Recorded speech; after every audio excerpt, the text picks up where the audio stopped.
Hello, listeners. This is Kat, and welcome back to Put Your Hands Up Podfics. This will be the continuation of The Other Side of Things. This will be Part 5, Chapter 5, entitled Stain Needs a Beatdown. The boy wondered sometimes what made people turn to villainy. He had only ever known the dream of being a hero, after all. That dream had slipped out of his grasp for the first time when he was 4, and Dr. Tsubasa, who, he supposed, he learned he really wanted to punch in the face during the past 3 years of his new life, had diagnosed him as quirkless. But he didn't let his dream die. It had slipped further from its grasp when he was 10, and kidnapped by a supervillain bent on making him his right-hand man for a reason the boy didn't understand. But he didn't let his dream die. It became a glimmer in the distance when he was 11 and killed a man. But he didn't let his dream die. His dream was the furthest from his mind when he locked eyes with a frightened girl with silver hair and a heart of gold, covered in bandages of scarlet and shaking. He let his dream die then. Because what he decided when green met red was fundamentally opposed to heroism. What he decided was something only a villain could do. Midoriya looked up at Todoroki, who was clutching his internship offers in his hands. Yes? Why did you suggest them? The teenage villain raised an eyebrow. Well, you are quite strong offensively already, but considering all things considered, using this week to intern with rescue heroes might be a good way to broaden your horizon, and the Pussycats are used to working with UA students. Your quirk could work very well in that environment. Heterochromatic eyes locked with Viridian, trying to parse any hint of lies, but found none. I will consider it. A blinding smile and closed eyes, voice chipper. That's all I ask. The interaction, however short, seemed to break the ice as some of the other students went up to their TA as well, much to his surprise. Why did you recommend Fat Gum, Midoriya-san? He looked at Yaoyorozu with a frown. Your quirk utilizes your fat cells, same as his. It might be good to intern under someone with a similar quirk. What do you mean I shouldn't discharge my electricity? Midoriya rolled his eyes. You can't just be a one-hit wonder, Kaminari. If you electrify your body just right, about 50,000 volts should be enough. You can incapacitate villains by touching them. You'd basically be a walking taser. This went on for a few more students until a tense silence fell over the classroom and Bakugo stepped up to the front, a frown on his face. Midoriya raised an eyebrow, motioning him to speak up. Why Mirko? He tilted his head, a smirk playing at his lips. Because she's pretty much you without the superiority complex. Waving his hand, he leaned back in his chair, staring at the ceiling. She might be able to teach you a thing or 10, about anger management, too. Do you have to be like this? Green eyes snapped to him, and 1A was reminded of the person who had stood beside Shigaraki Tomura only a few weeks ago. His face was carefully blank, sans the derisive smile that sent shivers down their spines, and his voice lacked all the playfulness they had come to expect from him. Be like what, Kachan? If you think I'll be perfectly civil to you, you're an idiot. Just because I take my work seriously doesn't mean I'll sugarcoat my opinion of you. He stood up then, and his height didn't detract from his aura one bit. On my list of people I despise, you're only barely below the people who kidnapped me, so don't you dare expect anything but the bare minimum from me. Not after everything you did. The bell rang then, and Midoriya put his laptop back in his bag, turning to leave. At the door, he turned back only slightly, his eyes 2 hard stones. You know, it's really something when villains are the ones to suicide bait a little quirkless kid, Katsuki. The others who were heading to Hosu had looked at him strangely when he opted to sit several rows away from them, but seemed to accept it as him needing space after what happened to Tensei. Really, Tenya just wanted to think in peace and read a certain letter without having to be afraid of others looking over his shoulder. The handwriting was just as precise and clean as he had seen the villain's notes to be during the sports festival. He appreciated that. Reading through it, Tenya had to make a conscious effort not to grip the sheets of paper too tightly. It took him several breaths to calm down enough to take out his phone, save the number mentioned in it, type out a message, and hit send. Tenya always wanted to be like his big brother. He wondered what had gone wrong for him to find sympathy in a villain's words. I can't fucking believe I have to deal with you wearing this ridiculous hoodie again, Midoriya. Viridian eyes twinkled in amusement at Shinzo's exasperated words. A smirk sent the disgruntled teen's way. Oh, please, you love my hoodie. No, I really don't. And you claim you and Aizawa here aren't related. You can't fool me, you two. Quiet, you two. I want a nap. I already regret doing this. The teenagers looked at the teacher, sitting next to Shinso and leaning against the window of the train looking every bit like a grumpy cat. Purple met green, and they shrugged, leaning back in their seats. Izuku was about to mimic his warden, savoring the fact he had a double seat to himself, when he felt his phone vibrate in his pocket. Taking it out, he looked at the message, and attention he hadn't realized was there left his shoulders. The message was only 2 words, and he made sure to save the number just in case. Thank you. Shigaraki Tomura wasn't a very patient man, nor did he like people very much. In truth, the only people he couldn't hate were his sensei and his only friend, who was like a little brother to him, Midoriya Izuku. And now his little brother was away on a mission to spy for them, to try and make sure that nothing stood in their way to destroy this rotten society. It was strange, really. He had gotten so used to him being there, right beside him. There was something wrong without him there, with him missing. Where Shigaraki was impatient and crass, Midoriya was calm and polite. Where Shigaraki was violent and destructive, Midoriya was calculated and precise. And yet they had been inseparable, and it made the itch that was always there 1,000 times worse. He knew his missing little brother was part of why the meeting with the hero killer had gone so abysmally. If Midoriya had been there, ever the strategist with a maxed-out charisma stat, they could have come to an agreement. Or, at the very least, killed the dumb bastard. Standing atop a water tower with Kurogiri, he was inclined to think he would have preferred the latter outcome, if only because Stain had rubbed him the wrong way. Nay, Kurogiri, do you think Izuku would have wanted us to ally with Stain? He didn't really care for the Warp Gate's opinion, but his little brother told him that asking questions, even if you didn't care for the answer, was handy in getting people's loyalty, and he tried to listen to his advice. He was their tactician, after all. Hard to say, Shigaraki Tomura. I would like to think that he would have tried, if only to use him as a means to an end. Shigaraki hummed, mulling over those words. I guess. You can't have enough cannon fodder, after all. Maybe Midoriya had a point when he said that there really weren't any stupid questions.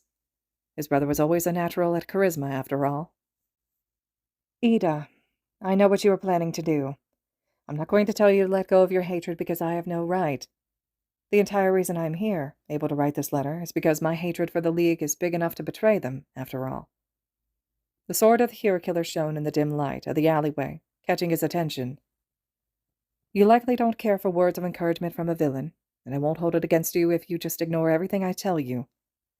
I won't tell you not to go after the hero killer, not after what happened to Ingenium.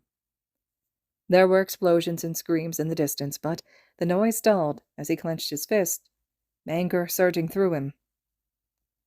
I won't tell you to let go of your desire to avenge the hero your brother can no longer be, not when my desire to avenge the life I have lost is the only thing keeping me going each day. I will be in Hosu during your internship, working on the hero killer case. He took a deep breath as he took out his phone. If you come across Stain and decide to confront him alone, I ask that you send me your location. From one vengeful person to the other. He hit send, put his phone away, and surged forward. From one villain to another. The 3 of them had decided to split up, Aizawa and Shinso in one direction and Midoriya in the other. I trust you enough to not get into trouble, unlike the suicidal hero in the making. I take offense to that. Figuring that between them and what Midoriya discovered about Stain, the only one who'd actually be in danger would be the villain of the group. I still can't believe you took an intern without a license on this trip, Eraser. Izuku was running across the roofs of Hosu with ease, gaze trained on the dark alleys below him as he passed, right index finger on the communicator in his ear. I'd rather have the kid next to me where I can threaten him to stay safe. I'm much more concerned about your bad influence. The chance we'll run into the hero killer is pretty low. Me? A bad influence, please. I might not have a license, but at least I have a fashion sense. Ouch, Shinso, that hurt. And here I was going to get you a matching hoodie to go with your Gucci eye bags. A low, rumbled voice reached him through the comlink that sounded dangerously close to teenagers, and he had to suppress a chuckle, only to pause. Don't get attached, he reminded himself. Sighing, he was about to continue the way he had been heading when his phone vibrated in his pocket, and his blood ran cold. He forgot that the comlink was still open when he read the message, a low, angry "fuck" escaping him. What happened? If he'd been in a different state of mind, he might have detected the worry in the pro's voice, but instead he put his phone away, reaching for the communicator. Midoriya stomped on it, once, breaking it, before he turned right and ran across rooftops with renewed vigor. Fucking dumbass. Several miles away, Aizawa showed a cursed when static reached him through the comlink. He broke the communicator, didn't he? Shinso deadpanned, and his teacher's litany of curses and promises to ground the fucking problem child till he was 30 were answer enough. He heard the hero killer before he saw him. His voice was raspy like sandpaper, but underneath it was a mania Izuku knew very well. Had heard it in Tomura's voice plenty of times. That kind of voice was dangerous. Culling you will bring about a better world, fake.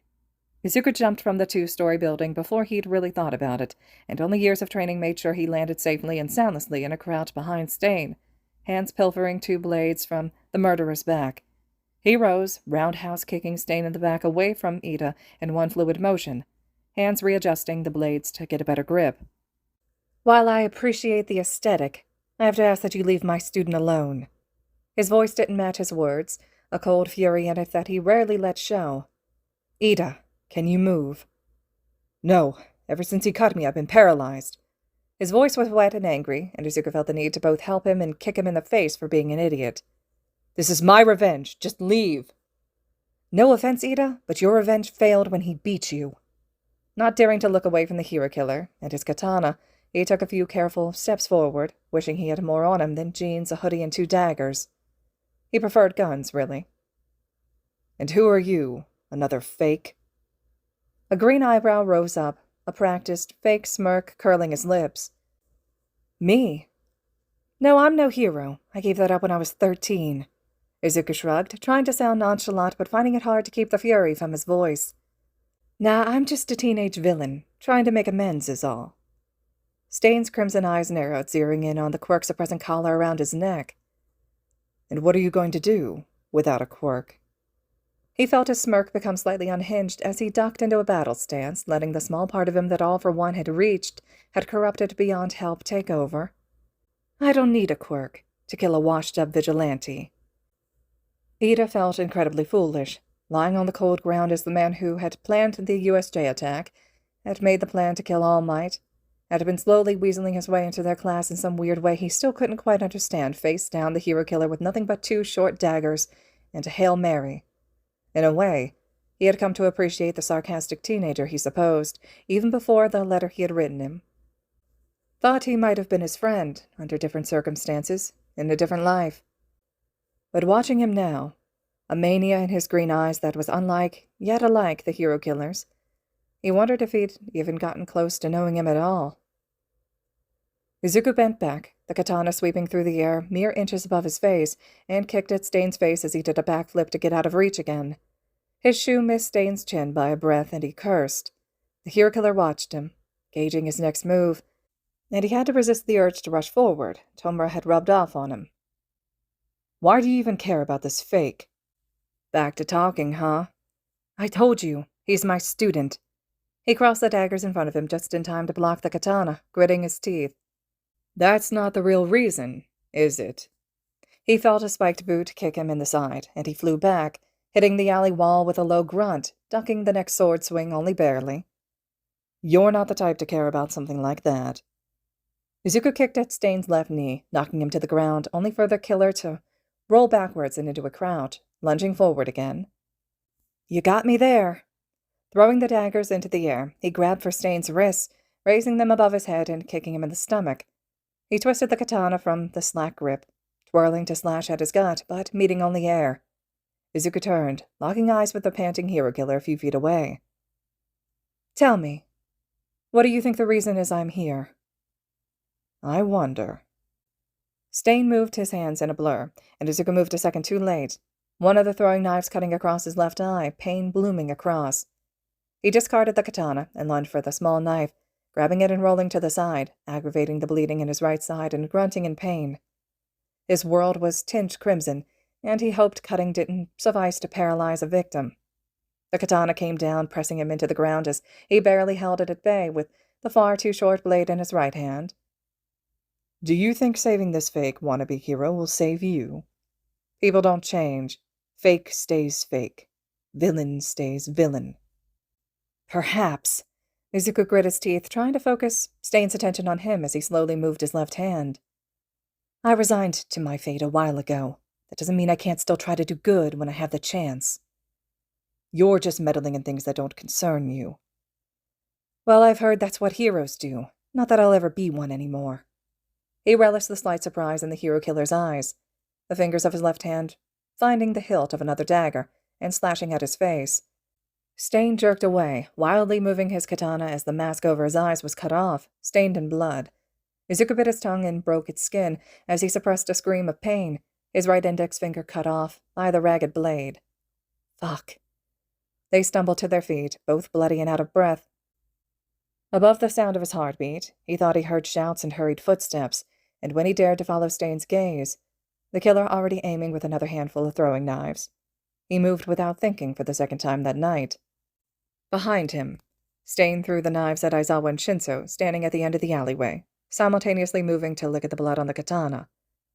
The first thing he felt were 3 short blades embedding in his back. The second thing he felt was Stain's quirk paralyzing him, his body freezing mid-run. The third thing he felt were Aizawa's arms catching him. Izuku fell unconscious amidst a chorus of shouted voices in pain. All right, listeners, this concludes Chapter 5 of The Other Side of Things. I'm eager to hear your thoughts and reactions to this chapter. It's one of my favorite ones out of the fic, and I really like how the author ends it. Chapter 6 will be up next, and as always, thank you so much for listening.